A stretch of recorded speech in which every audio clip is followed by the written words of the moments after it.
नमस्कार दोस्तों, स्वागत है आपका अपने यूट्यूब चैनल वैदिक कॉलेज में। और आज हम लोग पढ़ने वाले हैं लूसेंट एंशिएंट हिस्ट्री का सेकंड टॉपिक।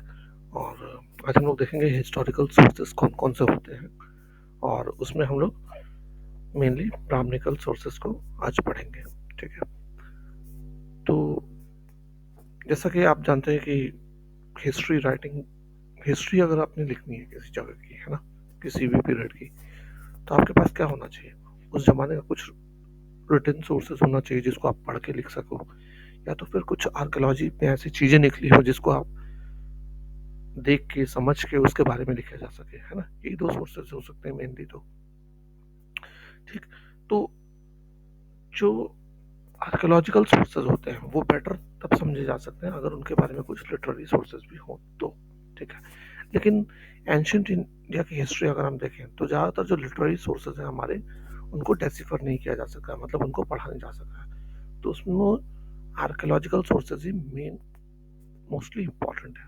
ठीक, अगर लिटरेरी सोर्सेज की बात करें तो दो टाइप के लिटरेरी सोर्सेज हैं, indigenous and foreign. Indigenous sources में कौन कौन से हैं? Religious sources and secular sources. ठीक, रिलीजियस सोर्सेज कौन कौन से? ब्राह्मणिकल टेक्स्ट हैं, बुद्धिस्ट टेक्स्ट हैं, जैन टेक्स्ट हैं।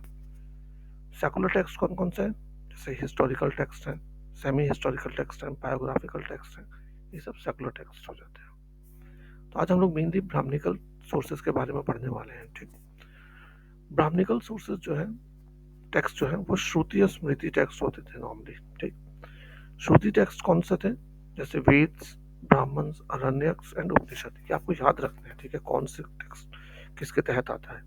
श्रुति में कौन कौन से हैं? वेद, ब्राह्मण्स, अरण्यक्स और उपनिषद। ठीक, और आप ऐसे याद कर सकते हो श्रुति का शॉर्ट फॉर्म अगर आपको याद रखना है तो कैसे? B A U P. B से ब्राह्मण, ए से अरण्यक, यू से उपनिषद, वी से वेद, बी ए यू वी। ठीक, स्मृति टेक्स्ट कौन कौन से थे? सूत्र, स्मृतिज, एपिक्स एंड पुराण्स। ठीक, अब इसको आप कैसे याद रखोगे? आप ईपीएस याद कर सकते हो, ईपीएस, ईपीएसएस याद कर सकते हो, या आप जिस भी ट्रिक से अपना आप याद करो। मेरे को नॉर्मली ईपीएसएस से याद है, एपिक्स, पुराण, स्मृति, सूत्र। ठीक, स्मृति टेक्स्ट को अगर आपको याद रखना है तो श्रुति टेक्स्ट का फॉर्मूला क्या मैंने आपको बताया? B A U V, Brahmanas, Aranyaka और उपनिषद, वेद, और इसमें मैंने किया ईपीएसएस, एपिक्स, पुराण, स्मृति, सूत्र। ठीक, अब वेद्स भी चार टाइप के हैं, ऋग्वेद, यजुर्वेद, सामवेद और अथर्ववेद। इनमें से सबसे पुराना जो है वो है ऋग्वेद। ठीक, ऋग्वेद कब बना था? 1500 बीसी से लेके 1000 बीसी के बीच में। अगर इसके कंपोजिंग रीजन के बारे में बात करें तो वो है, माना जाता है, सप्त सैंधव रीजन। ठीक, आपको डायरेक्ट याद रखना है कौन कहाँ सा था, ज़्यादा रिसर्च ना करो। ठीक है, वनडे एग्जाम की तैयारी कर रहे हो, बस इतना काफ़ी है आपके लिए। और जो दूसरे वेद थे, यजुर्वेद, सामवेद, अथर्ववेद, वो 1100 बीसी से लेके 600 बीसी के बीच में कंपोज हुए थे। ठीक, अब हम पढ़ते हैं और भी ज़्यादा आपके जो है कौन से ब्राह्मणिकल टेक्स्ट के बारे में, कि क्या कौन से टेक्स्ट क्या बताते हैं हमें। जो वेद्स हैं उससे हमें क्या पता चलता है? उससे हमें उस जमाने के रिलीजन करेक्टर के बारे में पता चलता है, सोशल इकोनॉमी के बारे में पता चलता है, लेकिन हमें पॉलिटिकल लाइफ के बारे में पता नहीं चलता है। ठीक है, वेद से। और हिस्टोरिकल पॉइंट ऑफ व्यू से ऋग्वेद और अथर्ववेद इंपॉर्टेंट है, यजुर्वेद और सामवेद उतना इंपॉर्टेंट नहीं है। ठीक, जो ब्राह्मण्स हैं वो कब कंपोज किए गए थे? वो 1000 बीसी से लेकर 600 बीसी के बीच में। इनमें से शतपथ ब्राह्मण बहुत इंपॉर्टेंट है, जहाँ से हमें पता चलता है कि उस जमाने में कौन कौन से एरियाज बहुत डेवलप थे। तो हमें पता चलता है कि नॉर्थ वेस्ट में उस जमाने में गंधार, शल्य, कैकई करके रीजन्स फेमस थे, और ईस्ट में कुरु, पंचाल, कौशाल, विदेह स्टेट्स बहुत फेमस थे। ये सब हमें कहाँ से पता चलता है? शतपथ ब्राह्मण से। ठीक, फिर अरण्यक्स का कंपोजिंग टाइम है 1000 बीसी से लेकर 600 बीसी। अरण्यक्स की कोई ज़्यादा हिस्टोरिकल इंपॉर्टेंस नहीं है। ठीक, फिर उपनिषद के बारे में बारी आती है। उपनिषद 1000 बीसी से लेकर 500 बीसी के बीच में है। इससे हमें पर विद्या के बारे में पता चलता है, मतलब स्पिरिचुअल रीडिंग के बारे में, स्पिरिचुअल लर्निंग के बारे में हमें सीखने को मिलता है उपनिषद से। देखो आप ना, मेनली आप कौन से पीरियड में बना था अगर याद रख सको तो बेटर है, नहीं तो उस उस चीज से हमें क्या इंफॉर्मेशन मिल रही है वो याद रखना ज्यादा जरूरी है, ठीक है आपको, वो इम्पोर्टेंट है, वो आता है एग्जाम में। अगर आप ब्राह्मण और उपनिषद को एक साथ कर पढ़ते हो, कंबाइंड स्टडी करते हो, तो हमें बहुत सारी हिस्टोरिकल इंफॉर्मेशन पता चलती है, फ्रॉम किंग परीक्षित से लेकर के किंग बिंबिसार तक, ठीक। फिर वेदांग है, वेदांग बने थे आपके 600 बीसी से लेकर 200 एडी तक, और इससे हमें बहुत सारी एंशिएंट इंडियन हिस्ट्री के बारे में जानकारी मिलती है, वहाँ सिविलाइजेशन और कल्चर कैसा था, बहुत कुछ पता चलता है वेदांग से हमें, ठीक। स्मृति के बारे में बात करें तो स्मृति 600 बीसी से 600 एडी के बीच में बनी। इससे हमें बहुत सारे सोशल ऑर्गेनाइजेशंस के बारे में पता चलता है, कौन कौन सी थ्योरीज थी, कस्टम्स, किंग्स के क्या राइट और ड्यूटी थे, किंग्स का रिलेशन कैसा था उसके सब्जेक्ट के साथ, ये सब हमें पता चलता है स्मृति से। तो स्मृति भी बहुत इंपॉर्टेंट हुई हमें उस जमाने के बारे में पता करने के बारे में, है ना। कई बार हम सोचते हैं ना कि यार ये क्या किताबें हैं पुरानी, वेद वगैरह, सच है झूठ है, लेकिन अब आप हिस्ट्री के स्टूडेंट हो तो आपको पता है कि उसमें रिलीजियस बुक होते के साथ साथ बहुत सारी हिस्ट्री भी मेंशन है, ठीक है। तो अगली बार से आप उसको रिलीजियस बुक ही नहीं समझे, आप उसको सीधा समझे कि वो एक हिस्टोरिकल बुक है जो आपको पढ़नी है, और उससे आप बहुत सारी जानकारी निकाल सकते हैं, ठीक है ना। रामायण और महाभारत का कंपोजिंग टाइम क्या है? 400 बीसी से लेकर 400 एडी तक। रामायण वाल्मीकि जी ने लिखी थी, और इससे हमें उस जमाने का पॉलिटिकल, सोशल, रिलीजियस का कंडीशंस जो थी उस जमाने की पता चलती है ना।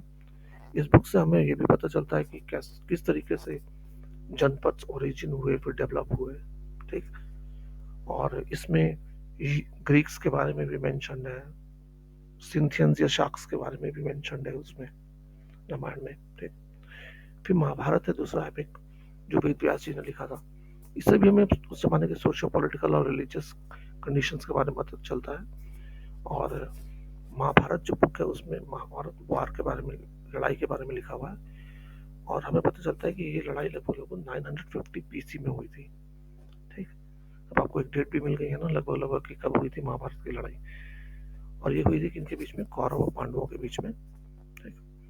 इस किताब से हमें और भी बहुत सारी चीजें पता चलती है, जैसे कि कैपिटल जो मगध की कैपिटल थी ग्रीवज्र, उसको भी इसमें मेंशन किया गया है, ठीक। इसके अलावा इसमें मेंशन किया गया है कि हुन्स के बारे में, यवंस के बारे में, साक्स के बारे में, सबके बारे में मेंशन किया हुआ है इसमें, ठीक। फिर आती है बारी पुराण की। पुराण कब से कब तक बने हैं? 400 बीसी से लेकर 400 एडी के बीच में, ठीक है। तो एक आपको देख रहे हो आप, कंसेप्ट आपका क्लियर हो रहा है कि ये सब चीजें जो किताबें हैं ये कब लिखी गई थी। हमेशा से हमारे मन में उत्सुकता बनी रहती है जब आप अगर हिस्ट्री के स्टूडेंट हो तो। और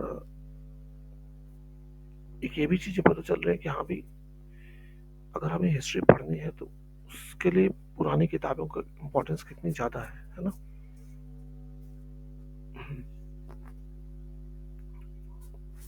और हमें कहाँ कहाँ से हिस्ट्री पढ़नी है? देखो हिस्ट्री पढ़ना है तो हिस्ट्री की शुरुआत कहाँ से हुई? तो उस जमाने में जो भी लोग लिखते थे, ज्यादातर रिलीजियस होते थे लोग, तो उन्होंने रिलीजियस बुक के फॉर्म में लिखी हुई है, लेकिन वो लिखते थे उस जमाने में जो प्रैक्टिस हो रही थी चीजें, है ना, इकोनॉमिकली क्या हो रहा था, सोशली क्या चल रहा था, राजा क्या था वहाँ, तो सब कुछ हमें पता चलता है, सोशल, इकोनॉमी, पॉलिटिक्स के बारे में सब कुछ वहाँ पता चलता है उन किताबों में, ठीक। पुराण से हमें पुराने जमाने की हिस्ट्री तो पता चलती ही है, लेकिन वो गुप्त पीरियड तक के बारे में बताता है हमें पुराण, ठीक है। अर्लीस्ट टाइम से लेकर गुप्त पीरियड तक के बारे में पता चलता है पुराण में। पुराण 5 सेगमेंट में बटी हुई है। सर्ग मतलब क्रिएशन ऑफ यूनिवर्स, प्रतिसर्ग रिक्रिएशन, वंशा genealogy of the gods and sagas, मानव अवतार, ठीक। और फिर वंश चरित्रम, वंशानुचरित्रम, ठीक है, नैरेटिव्स ऑफ एंशिएंट डायनेस्टीज के बारे में लिखा हुआ है। हिस्ट्री पॉइंट ऑफ व्यू से वंशानुचरितम सबसे ज्यादा इंपॉर्टेंट है ना, ताकि हमें डायनेस्टीज के बारे में पता चलेगा। लेकिन हर पुराण में ये नहीं मेंशन्ड है, कुछ एक पुराण में ही मेंशन्ड है, और वो पुराण जिनमें मेंशन्ड है वो क्या है, कौन कौन से पुराण है? मत्स्य पुराण, भागवत, विष्णु, वायु, ब्रह्मा, भविष्य और गरुड़ पुराण में ये सारी चीजें मेंशन्ड है, ठीक है।